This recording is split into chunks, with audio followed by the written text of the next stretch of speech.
Well, our Cowboys insider Ed Werder joins us. And Ed, it was a tough game to watch yesterday. Luckily, it was an early game, which helped you get a little bit. You don't have to steal wins from the Cowboys. They'll just give them to you. Give them right to you. Yeah, it's like they're the Christmas Santa. It's a charity. Football, yeah, giving them to you earlier. And the issue that we have seen plague this team all season long, their defense, is what gave them trouble yesterday. And you look at defensive coordinator Matt Eberflus. He moved from the sidelines up to the booth thinking, maybe this vantage point will make a difference.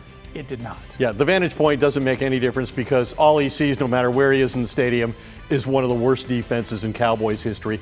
Yesterday, they blitzed at the highest level of the season, nearly half of Justin Herbert's dropbacks.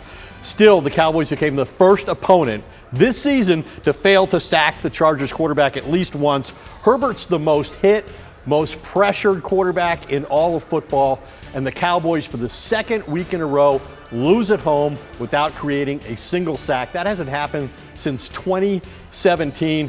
Jerry Jones said after the game when I asked him about the lack of pressure that they recognized that had to be a big part of their game plan for this particular quarterback, that his production really diminishes if you can create pressure on him. And they're playing against a bunch of backup offensive linemen. The Chargers have lost both their starting offensive tackles, so really inexcusable and really reflects poorly more on the talent on the defensive side of the ball than the coordinator. But it's still hard when you've got a coordinator like this. You've gone through so many guys in the past years. Yep. You heard Jerry talk so much after the game and kind of took responsibility from a front office perspective on making that decision.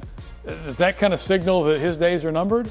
Well, the one thing Jerry said is that Matt Eberflus will be evaluated, and that's not uncommon with coaches once the season's over. He did assure Matt Eberflus he would get to finish this season, coach in these next two road games at Washington. Damning with faint praise, I think they call it. And New York. And Jerry, he should take some responsibility as a general manager. I mean, you're talking about a lack of pressure. Well, you traded away a generational pass rusher, the player in Micah Parsons who led your team in sacks for all 4 seasons he was in Dallas. It's not shocking that all of a sudden you lack pressure on the edge for opposing quarterbacks on a consistent basis. I mean, if you look, Mark, the Cowboys have allowed the 3rd most points in franchise history. And since 2020, since they hired Mike Nolan to be their defensive coordinator, that's the highest number of points they've ever allowed. Last year, Mike Zimmer, the 2nd highest in franchise history. Now it's a systemic issue. And he could be the 3rd one-and-done coordinator for Dallas in 4 years. Painful to watch. And the offense was oddly painful yesterday. They've been a bright spot all year long, but kind of disappeared.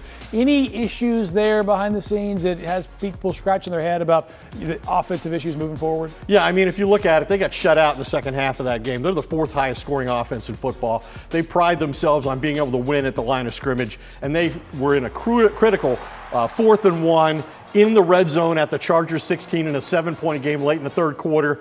And you don't give the ball, put the ball in the hands of your 4,000-yard passer or either one of your 1,000-yard receivers or your 1,000-yard rusher. They give the ball to Hunter Lipke, backup fullback. He gets stuffed at the line of scrimmage.